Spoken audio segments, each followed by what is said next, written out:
অঙ্গ ছাড়ে নাই।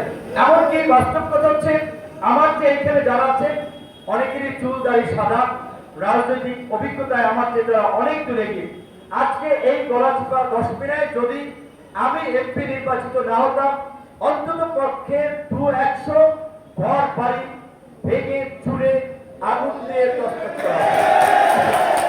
আমি যদি এখানে এমপি না হতাম অন্তত এই গলাচিপার 200 লোক এতদিন হসপিটালে থাকতো।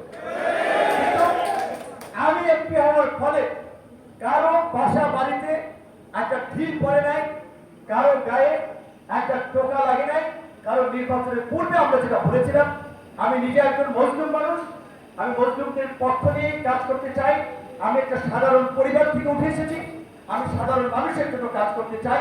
নির্বাচন এবং রাজনীতিতে মত পথের বিরোধিতা আছে, থাকবে, এটা স্বাভাবিক, কিন্তু সেটাকে আমরা এক্সট্রিম লেভেলে যেন না পৌঁছে সেজন্য আমি নির্বাচনের পরপরই প্রতিনিয়ত বিএনপি এবং গণ অধিকার পরিষদের নেতা কর্মীদের নির্দেশনা দিয়েছি। তারা সেই অনুযায়ী এলাকার মানুষের পাশে দাঁড়িয়েছে, পরিস্থিতিকে শান্ত রেখেছে, সেজন্য তাদেরকে ধন্যবাদ। আশা করি আগামী দিনেও এই পরিবেশ বজায় থাকবে ইনশাআল্লাহ। সবাই